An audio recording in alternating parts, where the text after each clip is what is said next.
and grandchildren may have tomorrow what we enjoy today. As we look to the future, we can end extreme poverty for the first time in history.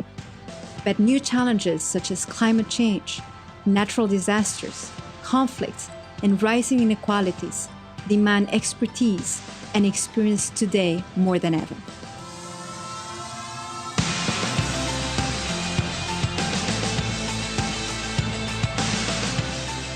This is why UNDP, together with the UN system, is ready to meet these challenges and help ensure that future generations inherit a world without poverty and hunger, where there is access to justice, affordable healthcare, and education for all. A world built on sustainable practices, clean energy, and peaceful and inclusive societies. A world where there is no one left behind. UNDP's strategy targets the root causes of poverty. That is why we work to build back better after crisis, protect the planet from climate change, resolve conflicts, and empower women and girls to ensure a more sustainable future.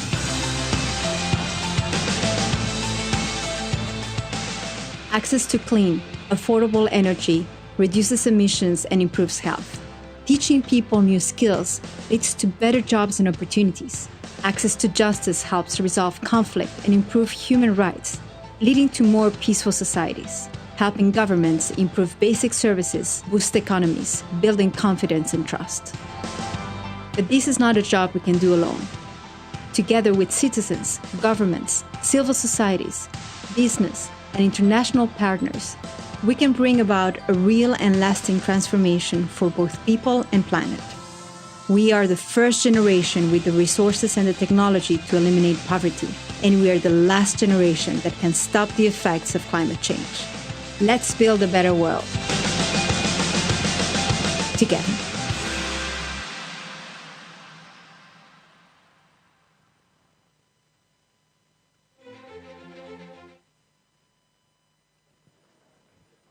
Hope you enjoyed the short tea and coffee break. I think it's time now to set the stage for our first panel discussion, and befittingly it's called Setting the Stage, the World in 2017. And here to moderate this, I'd like to invite the UNDP's Strategic Policy Director, Mr. Pedro Conceicao. The floor is yours, Pedro. Yeah.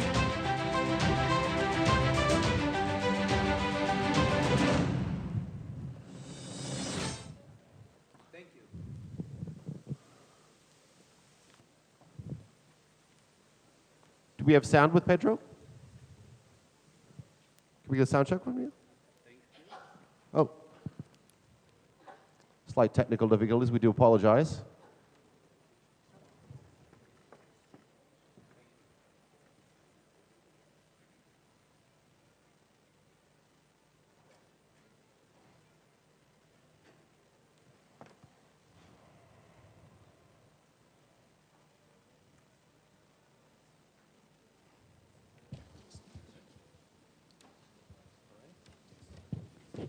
I think you should be all mic'd up. All right, there we go. Is it working? Yes. All right. Thank you. I was asking for some advice before coming to this session from some colleagues, asking them what I should be saying. And the advice that I received was the less you say, the better. So I'm going to heed that advice and not say that much. It's probably the best advice I've gotten in a long time. I just want to mention two things that struck me from the statements this morning. One was from the UNDP administrator, where she said that volatility is the new normal and that we cannot take anything for granted. And I think this is very right. We cannot take living standards for granted. We cannot take the stability of political systems for granted. We cannot take peace for granted. And we heard this morning several examples of the shocks and risks that we face. And the other thing that I think was very important was the statement that we need to start addressing much more root causes and not only the symptoms of volatility. And that implies taking a much broader perspective on sustainable development that is risk-informed and also that we need to put a much stronger emphasis on prevention and learn and apply insurance approaches much more widely. So with this first panel, we are starting the reflection that we're going to take over the next 2 days, hopefully that is going to lead us towards understanding better what we can do to address much more root causes. And we're going to do so by having some reflections from a wonderful panel on the world that we're facing now, the world in 2017. So the panelists will include my friend, Ben Slay, who is a senior advisor to the Regional Bureau, UNDP's Regional Bureau for Europe and the CIS. He's based here in Istanbul. He has worked for many years in the region. But Ben is also a leader, an intellectual leader for UNDP, and is very well aware and attuned to what's happening globally. So I'm going to ask you to look at the region, but speak to it also from a global context, if you will. We also have Sonja Licht, who is now the president of the Belgrade Fund for Political Excellence. She has a distinguished career thinking about the political and economic challenges in the Balkans. But beyond reflecting, she also has been a social leader and a social activist in the region. So she combines both the reflective element as well as having been part of the action in the Balkans. And finally, we have Balazs Jarabik, who is now a non-resident scholar at the Carnegie Endowment for International Peace. He's doing research now focusing on Eastern and Central Europe. He's an expert on Ukraine in particular, I understand. But like Sonja, he combines this, he has a dual experience. So he's a researcher, but he's also been a very strong social activist in the region. So without further ado, let me invite Ben to start us off. Ben. Thank you very much.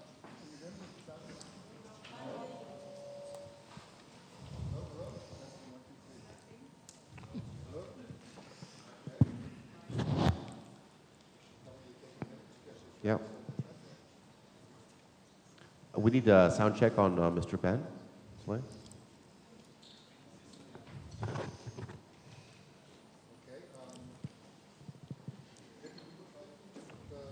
You want mine? Should I give you mine?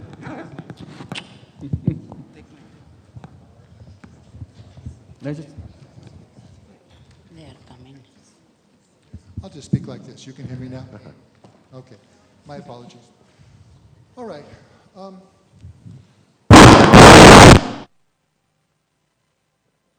was a shock. Volatility, but we have to be resilient. Okay. Now this one is working. All right. I'd like to start out briefly by talking about different kinds of risks. Risks that, in some sense, we can insure against and prepare for, and versus other kinds that we can't. And think about how these affect us in our work as members of international organizations, as government, civil servants, the private sector, in think tanks, wherever. As our Turkish friends and colleagues may remember, in 1999, there was a devastating earthquake about 100 kilometers from here in the city of Izmit, in which 17,000 people were killed, and billions of dollars of damage was done. Okay. Further east, our colleagues in Armenia will remember the earthquake of 1988. Earthquakes have destroyed city centers in Tashkent, Skopje, other parts of the region. But earthquakes are something that can be predicted, and the losses and risks associated with them can be insured against, because there are probabilities of seismic risk, and there are property values that can be estimated, and insurance policies can be written against the value of those properties. This is one of the reasons why insurance is so important from a disaster risk and resilience perspective. But there are also some kinds of risks that are surprises, that cannot be insured against. But once they happen, they leave us scrambling. And I have the feeling that many of us believe we are now living in a period in 2017 and going forward in which these kinds of risks are increasingly important. Let me give you a sense of what I mean and how we all think about these things, even if we don't realize them as risks and unpredictability. Brexit, the referendum in the United Kingdom on leaving the European Union that was held last year. Let me ask you, our members, both of the panel and of this meeting, how many of you thought Brexit would pass? Could I see a show of hands? Did you believe Brexit would pass in June 2016? Or did you think it wasn't going to happen? Anyone believe it was going to happen? I don't see many hands. Okay, I didn't think it was going to happen. Balazs did. Balazs. Balazs, okay. Balazs is a very wise man, much smarter than I am. Okay. And then it happened, and it became another element in the challenges facing regional governance in the European Union, in addition to the migration issue, in addition to the Eurozone, in addition to an incomplete recovery from the global financial crisis, in addition to billions of euros of non-performing loans in the biggest banks in the European Union in some EU countries. Okay. And now we're dealing with the consequences of this uncertainty for the United Kingdom and for the European Union and for the countries of Europe as well, both in the EU and neighboring countries. Okay. Another show of hands, please. How many of you thought Donald Trump would win the presidential elections in the United States? Balazs, once again, is smarter than I am. I didn't think he would win. And actually, he didn't win. He didn't get the most votes, but he did become president. So, okay. Well, that minor technicality aside. Well, I think it's clear that this is a huge, I don't want to say shock, but unexpected development, surprise, and it's also clear that the surprises are continuing. Just as it was difficult to predict the implications of Brexit for Europe, it is difficult to predict the implications of a Trump presidency and the things that are happening in American politics, both for the United States, my country, and for the world. There's no insurance policy that you can take out to deal with this. And in the world of 2017, we are facing these kinds of risks and shocks. Let me ask, what would happen, just to pose the question, if the European Union were in the face of Brexit, in the face of the other challenges that we're facing, that are standing before it now, would lapse into a medium-term period of weakness, inchoateness, and inability to deeply and meaningfully respond to the challenges that it faces. What would this mean for the Balkans, for countries like Serbia, which went through a difficult period of crisis and conflict in the 1990s and in part was stabilized by the promise of a European future? What would this mean for countries along the eastern and southern periphery of Europe, the neighborhood, be this North Africa, be this countries, European countries, but not in the European accession framework like Ukraine? These are huge issues. We have to find answers to them. And then what happens if there is a major earthquake in one of the capital cities in Central Asia, in the Caucasus, in the Balkans? It can also happen, and although the insurance industry is developing with economic transition, it is not able by itself to fully respond to the challenges that we're facing. So when I think of the world in 2017 and the risks and the vulnerabilities and the uncertainties that we're facing, I'm afraid that we have entered a new period in which the earlier political and economic frameworks for managing those risks, be they intergovernmental, be they political, be they financial markets, be they economic-based, won't work the same way. And if we're not careful, they may work much less effectively than they have in the past. This is why we're here. We need to have the best minds in the region, be they in government, in think tanks, in the private sector, the insurance industry, UN agencies, our partners from other regional organizations, to help us chart a course for the way forward, to respond to this world in which we now find ourselves. We face lots of questions, but I'm hoping at the end of these 2 days we'll have more answers than we do now. Thank you very much. Thank you, Ben. That was great. We'll have all the answers by the end of these 2 days. So I was discussing with Ben a little bit this thesis that Ben is putting forward, that we're living in an unprecedented world. But I think we need to challenge ourselves. Is it really so? Because at any point in history, perhaps the people that are living events as they unfold seem to be living in unprecedented times and uncharted territory. So Sonja, the question for you, are these unprecedented times? Well, yes, for some, not for everybody. As far as the Balkans is concerned, from where I have the luck to come from, I remember a very famous theater play and then movie called The Powder Keg. Of course, thinking and meaning the Balkans. But I also remember that we were told by many of our friends that this is not anymore the case. Balkan is not anymore the powder keg. Geopolitics is safely buried in history, and we are living new times. Well, it looked like maybe for a moment, even in the Balkans, after 2000, after first time, and following the calamity of the 90s, we had democratically elected governments, that it might be so. But then, of course, geopolitics was back, and the Balkan is back.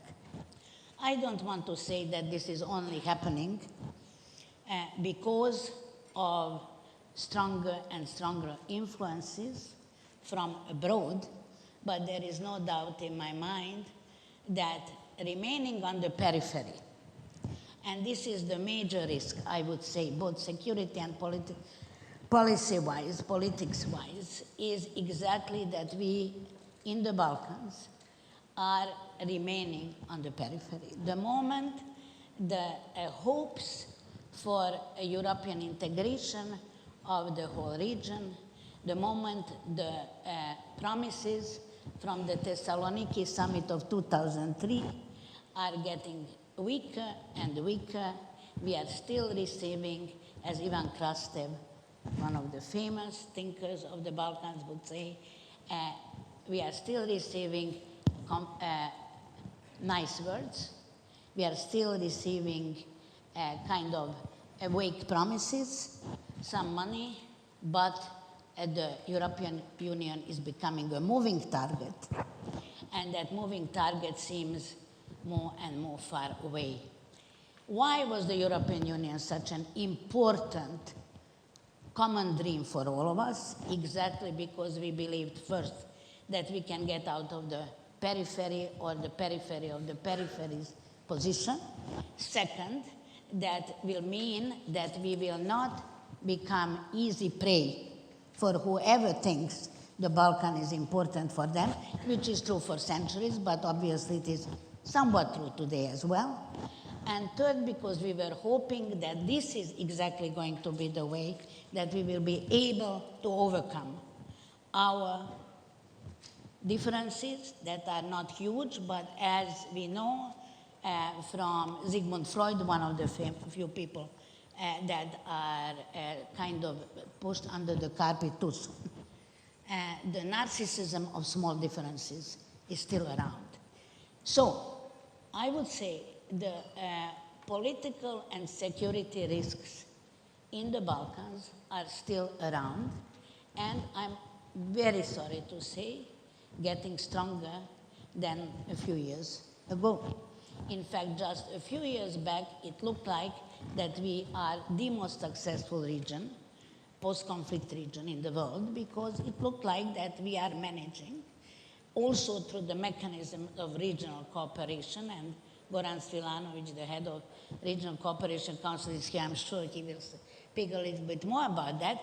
We are getting closer together because we are getting closer to the fulfillment of our common dream, to be part of a bigger self, which is not Yugoslavia, but what is, in fact, the entire European Union or the family of European nations. So the EU is still attractive, not in too many places, but attractive in the Balkans. And it depends now on the member states, and especially the stronger member states, whether they will be able to understand that this attractiveness can be materialized for the benefit not only of us, but of them as well. And this is where I would like to talk about the other type of risks, the risks that are connected to governance, to conflict prevention. People are very well aware of the problems, I would say, at least in this room, in Bosnia and Herzegovina and in Macedonia. They are hitting quite often the first pages of at least serious newspapers and other media programs nowadays when they talk about the Balkans. I don't want to talk about those two. I would like to talk about the third one, and that is the relation between Serbia and Kosovo, the future of the Brussels Agreement, exactly because I would like also a part of the risks to also address the resilience issue. The Brussels Agreement was signed in 2013. We were all euphoric at the moment that finally there is a brain enough to understand that Kosovo and Serbia will need to come closer together and will need to normalize their relationship, not only for the sake of both, but also for the entire region and beyond.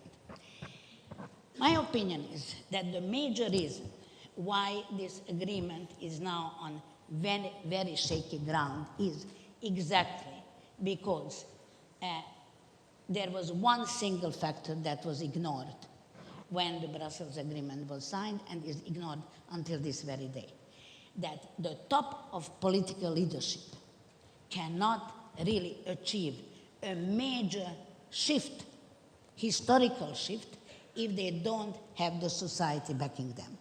The society was completely forgotten in the entire equation.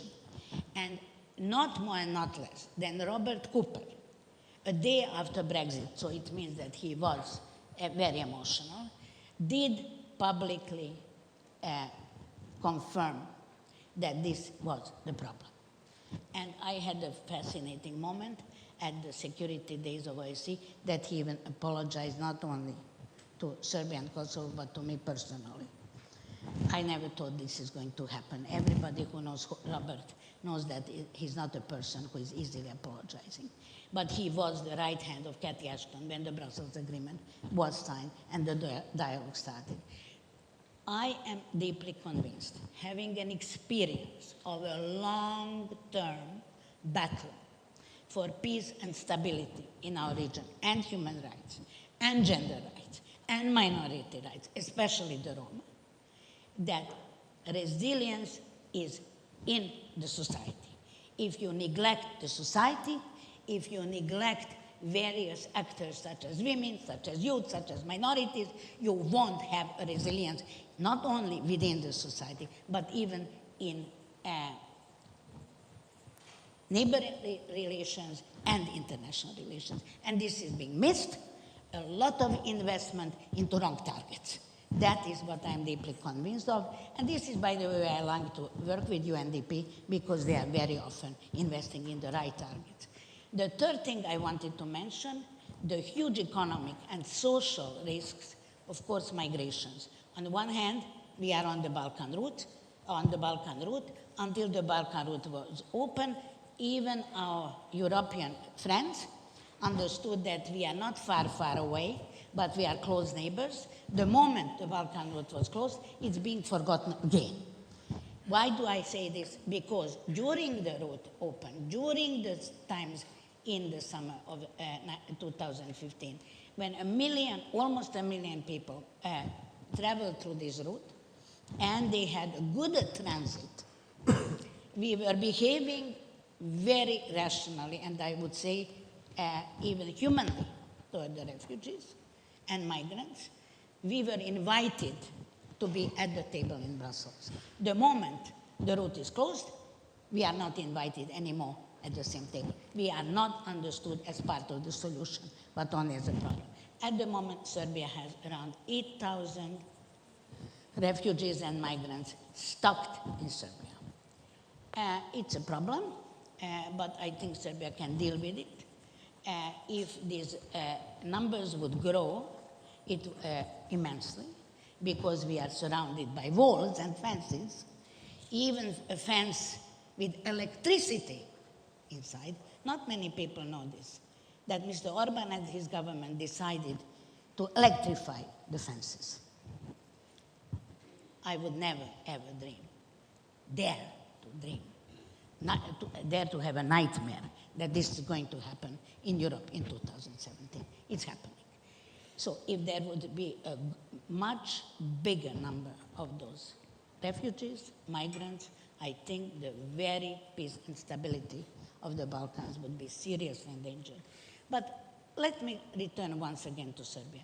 We have another issue, and not only Serbia, the whole region, the circular migration.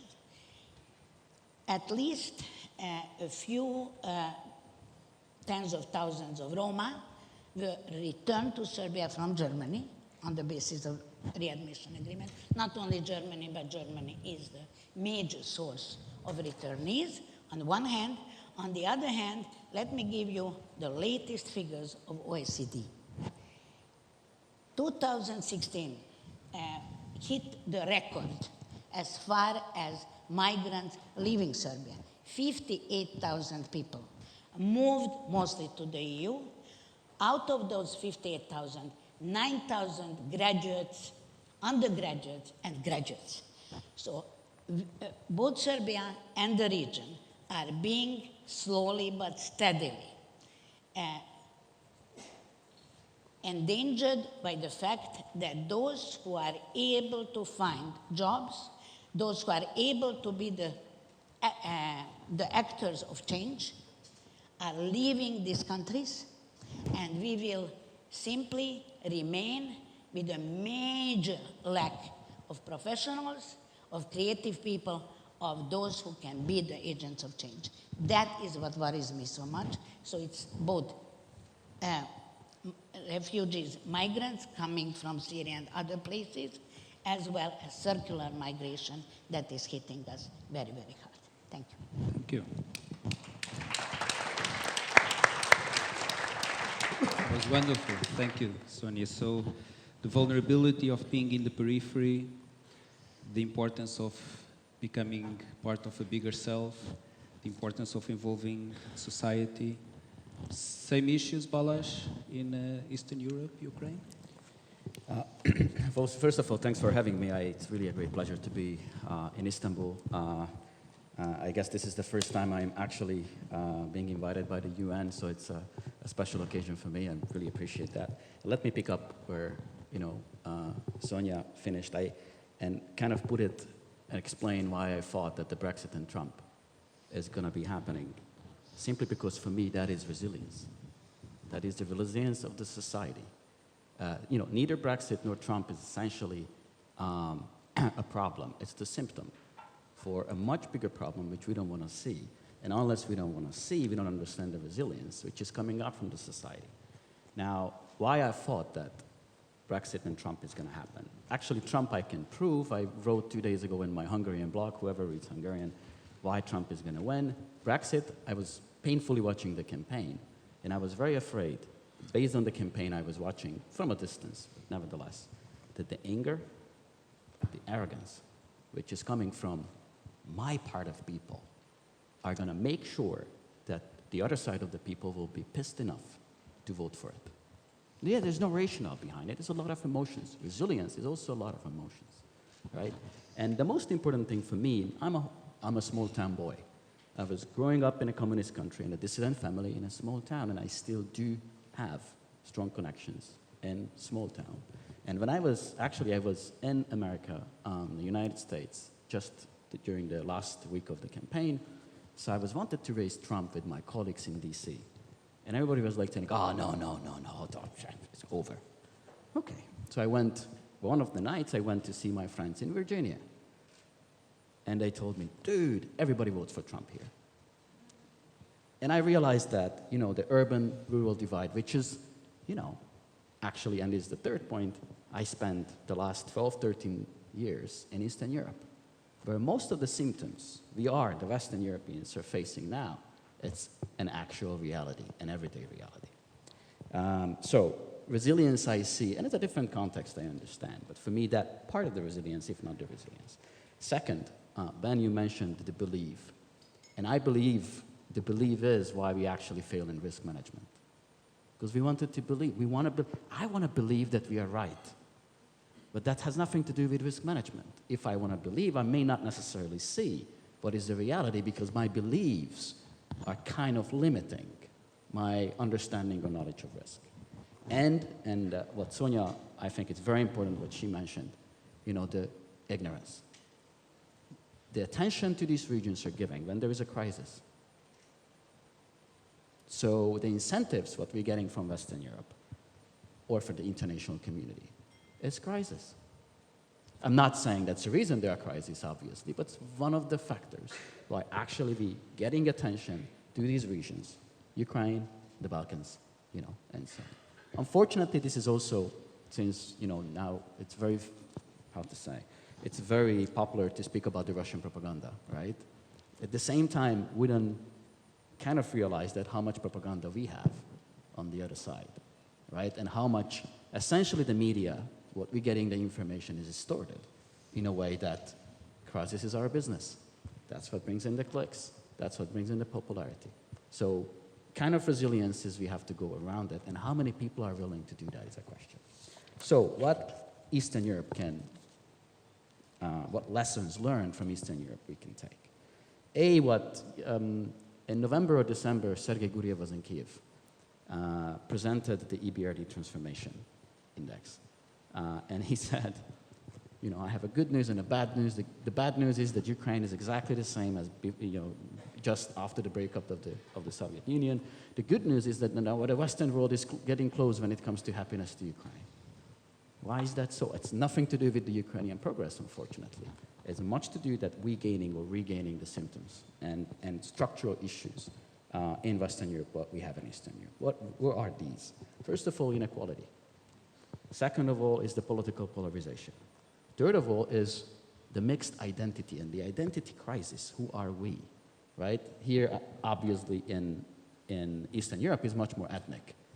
In Western Europe is now much more which camp you belong to, urban, rural, and a bunch of others, but the identity, our identity has been changing tremendously in the past 15, 20 years. Obviously, that because of the internet technology, the economic development. Poverty, particularly connected to which camps you are, or where you live.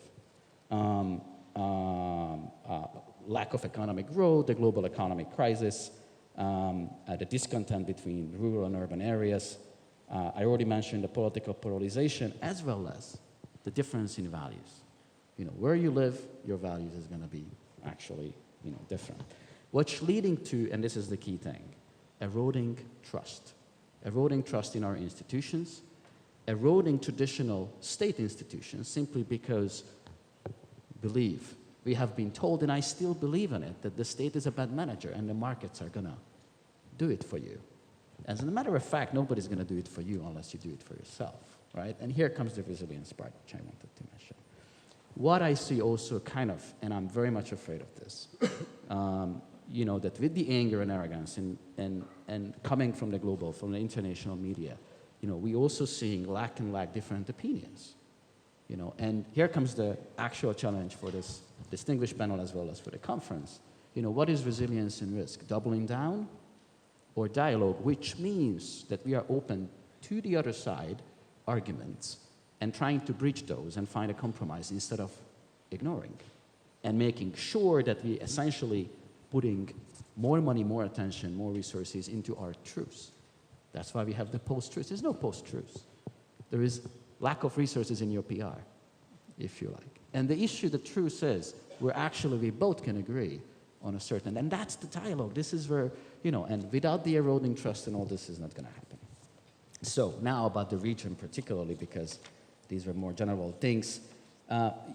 Eastern Europe also kind of teaching us different other lessons, and it's also like one of the phenomenon which I think is more and more is getting into Western Europe, and I would warn so that this is essentially one of the main focus. If you take a look, 3 different countries, Belarus, Ukraine, Moldova, are organized very differently. You see that in various indexes as well. For example, in the happiness index, you have the freshest. Belarus is in 67, Ukraine 132, Moldova 55.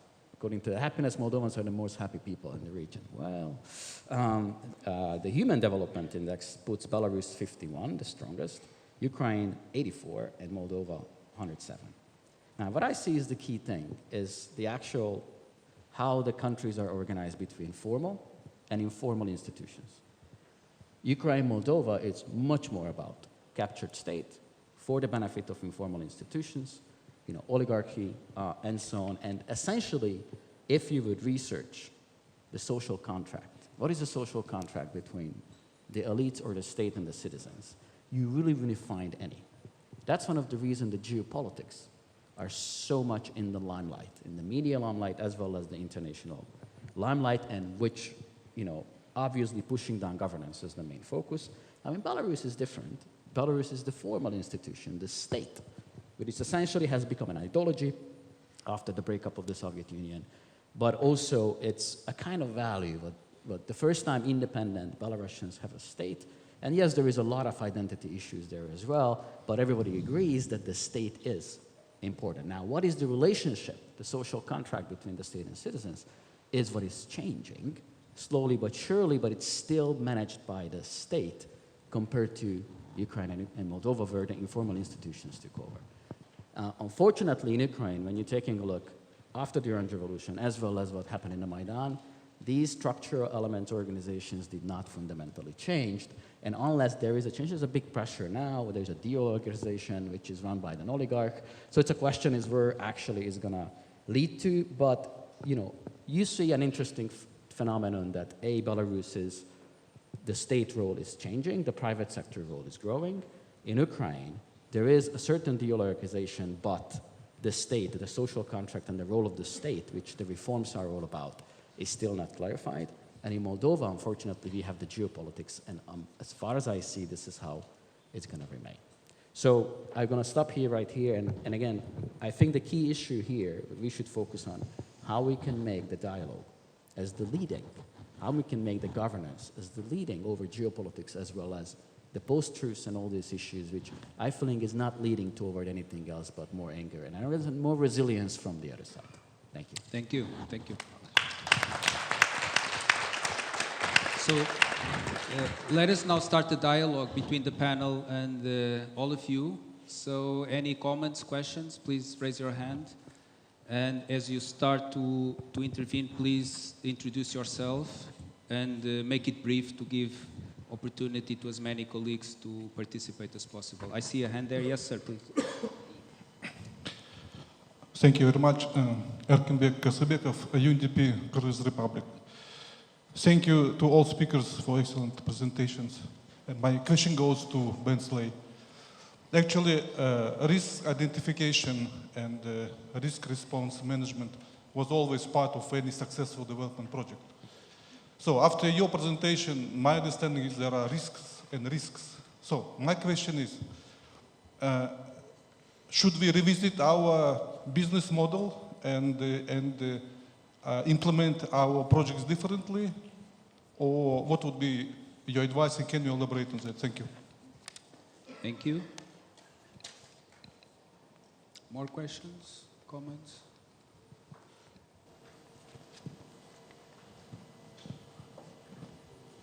Do you want to take that then while people get ready?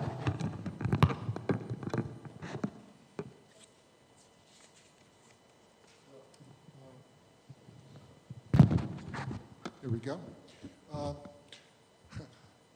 This is one of those glasses half full, half empty questions. I think UNDP is very good at doing projects and is very good at managing risks within the framework of those projects. Problem is that, at least I believe, we are increasingly facing risks that are difficult to manage within the framework of a project, a program, a policy, an intergovernmental framework.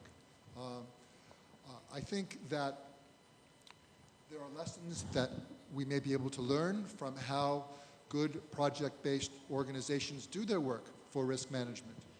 But we have to also recognize that the objectives of a project are so much more narrowly focused, so much more micro, that it's much simpler to identify the risks and then identify appropriate risk management strategies, and then also strategies for resilience in the sense of, if this does happen, what are we going to do to ensure that the objectives of the project are still met? When it's a peace-building project or capacity development for a state institution, this is fairly straightforward.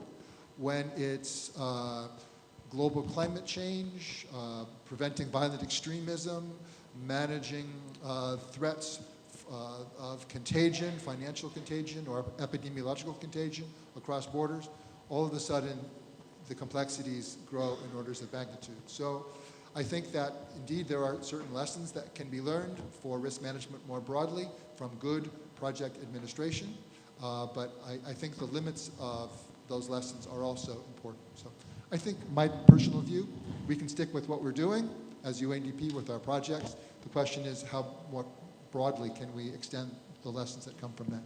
Thank you, Ben. Pratibha?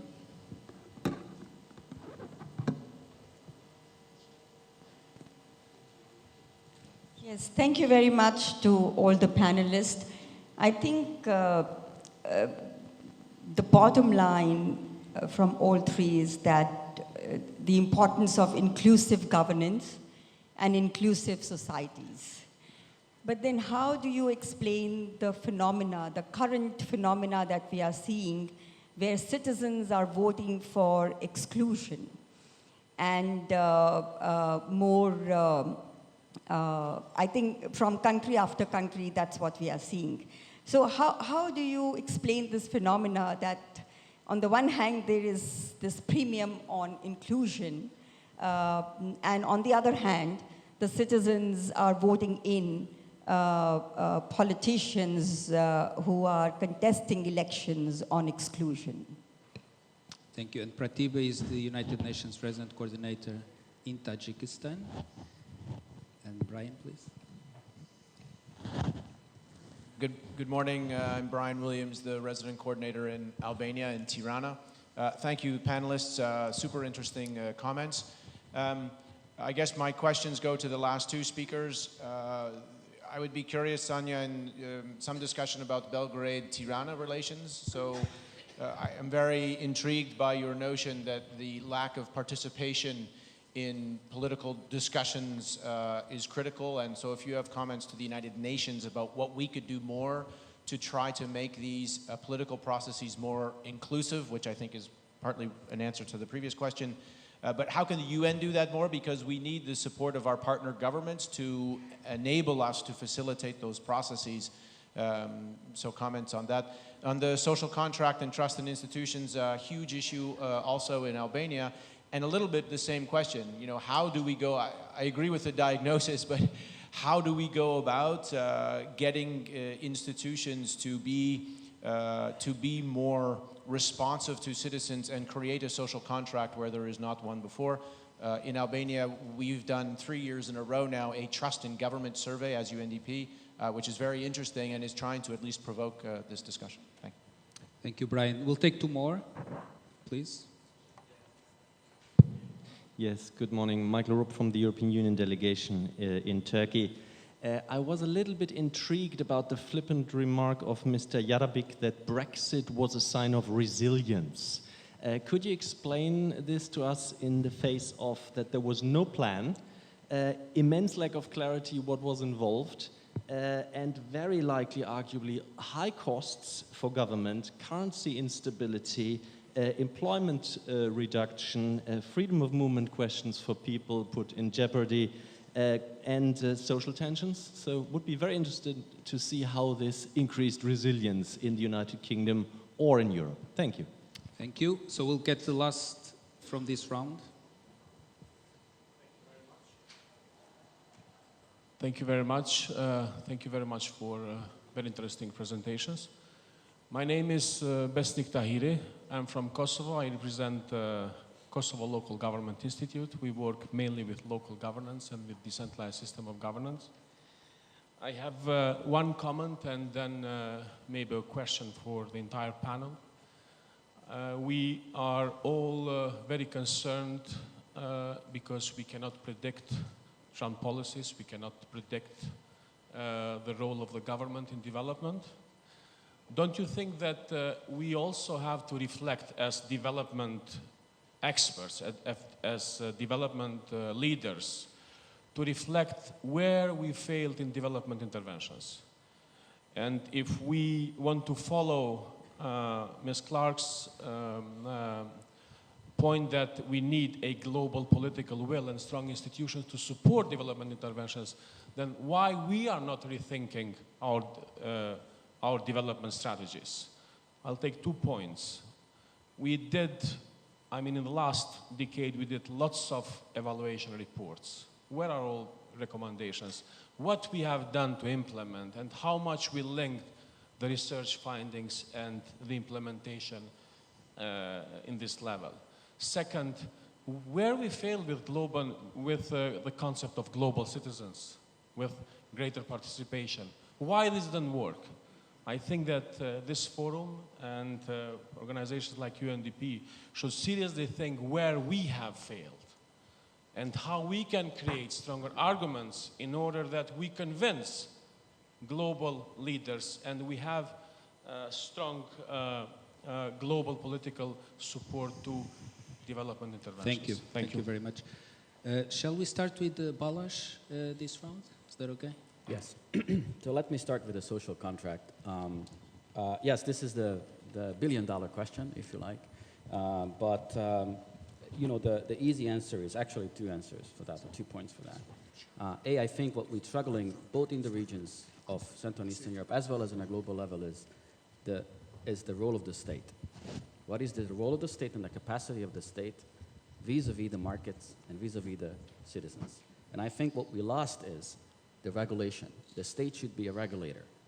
What is the level of regulators and in which way, the regulator should regain the credibility and the trust of the people that it regulates in public interest, right? Because what we see in Eastern Europe as well as now globally, that the financial markets capture politics. Look at how many senators and congressmen of the United States go to lobbyists. It used to be 4% in the 50s. Now it's 60% or close to 60%, right? So less and less people trust that the state actually can regulate, right? This is, for me, Trump is not the problem. The actual problem is this, and Trump is a symptom or a resistance from those who losing trust as well as losing positions vis-a-vis this system, right? So, how we go about that, and that's my second thing. I think what we see also from Eastern Europe, and it started in Eastern Europe clearly, is a traditionalist turn. More and more people are kind of disillusioned from the global governance, particularly after the 2008 global crisis. And you see what happened there is essentially the state had to bail out the markets, right? So here comes the first belief, which is essentially shaken up. And ever since, the global markets are actually on state infusion, right? Printing money is the essential solution until we get to kind of sorted out these things. So, and the state has less and less capacity. There you see the breakdown of the traditional solutions. Traditional institutions, and that's kind of connected to these beliefs as well as the media hype what I mentioned. So the second question is how, at the local level, I believe in local solutions.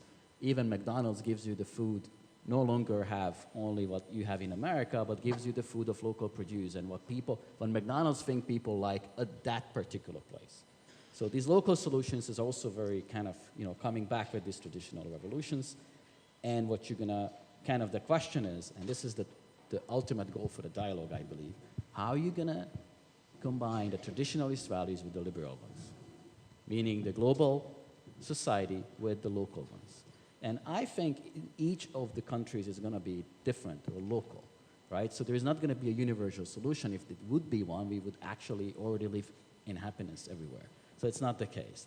More the case is what we can do at the local level to make sure that A, there is state capacity, and B, there is understanding, and a shared understanding at the society level what the state role is. And it's going to be different in Belarus, and it's going to be different in Ukraine, and it's going to be different in Moldova.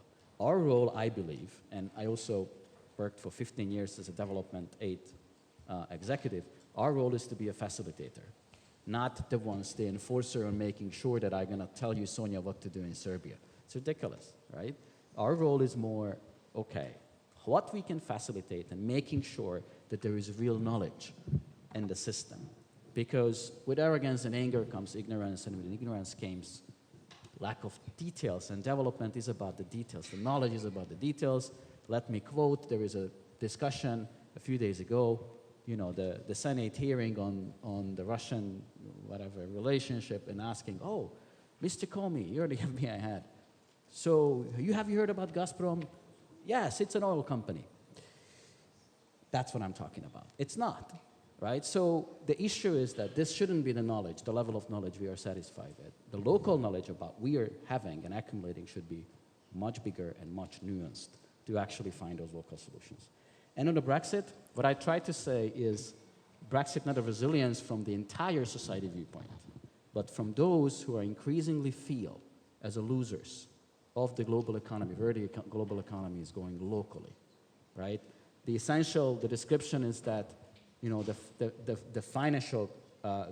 global financial circles went too far, and all the costs are at the local level for the state, who are essentially build out the financial class, right? And when you go or live in these small town places, these people for that voting for Brexit, without the consequences, I understand the consequences. What are the consequences? They don't care. They do see that this is a revenge, a resilience from their viewpoint, right? And the issue is whether this trend that the global economy is going to produce more and more losers, or it's going to be a reverse trend, which frankly, you know, again, it goes back to whether the states are able to regulate, or who is able to regulate the global financial class, you know, not paying taxes, you know, and so on and so on and so on. So that is what I try to say, and I'm by no means I'm suggesting that this is a resilience from the, you know, whole society. Obviously, there is a different understanding of that, for example, in London than in, you know, in small town. Thank you, Balazs. Sonja, back to you, and maybe Brian's question I think is very good in a sense. Maybe you can help us to reflect, building on Balazs, on how do we move from diagnostic to action. So what should we do differently? Well, let me first directly address the question on Tirana-Belgrade relation, but I want to put it in a context. Last October, Edi Rama and Aleksandar Vučić, the two prime ministers, after more than 70 years, met in public. They met several times before, but first time that they were sitting at such a stage and discussing the mutual relationship and the responsibility of themselves and the countries for the region. This event was organized by 3 civil society organizations, and this is called the Belgrade Security Forum. I happen to be one of the major organizers. This is not only a symbolic thing. In order to put these two figures together in front of the broader public and the media, you needed a civil society action. And the civil society action was there far before. We were communicating, we had numerous meetings, and sometimes some of us worried, is this money really wasted, that we are traveling back and forth? No, it wasn't. Because it created a framework, it created a frame of mind where these two prime ministers had to meet, agree that they disagree on a number of issues, including how to approach Kosovo, especially disagree in front of everybody. I don't know how it looks like when it is not in front of everybody, but anyway, they proved one single fact, that they are able to have a civilized discussion. This is a major step forward in our recent history, and not only recent history, but this is also a major step forward, I would say, even broader than the Balkans, in the situation we are all living nowadays, when in fact all kinds of contracts are being broken, including the social contract within our own countries, and of course within the haves and the have-nots. where the haves are better and better off, and the have-nots have more and more problems, and this is where I fully agree with Balazs. So I believe that what we have really to do, again, I agree, facilitation is a major issue. But there is also something else that the development agencies can, and I dare to say, must do.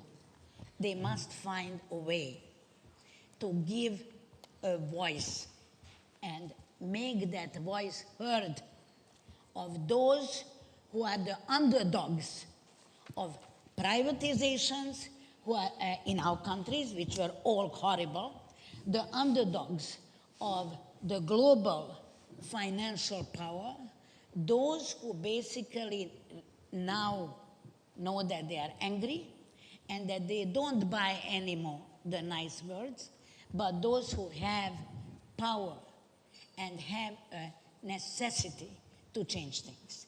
And then again, I return to women. I must say, I am a feminist.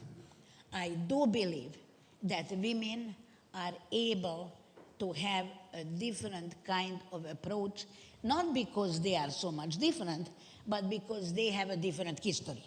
And because throughout the times we are also living, they were the underdogs. And in the same time, they are more in politics. They are more in all kinds of decision-making and opinion-making positions than ever before, but there is the glass ceiling. We are very well aware what is the glass ceiling, for example, in my own region, and this is what we have to break. Whenever ethnic tensions, conflicts are growing, as it is the case right now in the Balkans, I think it is very important to help women to come up with a different agenda. This is a development strategy as well, because if we have another war, development is over for a long time. Thank you, Sonja. That was right on time. I think we are hitting the limit of our time. Unfortunately, we are. Maybe we get some closing remarks from you? No closing remarks, just to thank the panel once again, and let's move ahead. I think we had a great start in the spirit of dialogue, and looking forward to the rest of the session. And Rasto is going to moderate the next session, I understand. So thank you again. Just join me in thanking the panel. Sorry. Thank you, Pedro, Ben, Sonja, and Balazs. If you could leave your microphones on the desks nearby, we can actually move on to our second session. Thank you, Ben. Oops, watch out for this. Yeah, you are.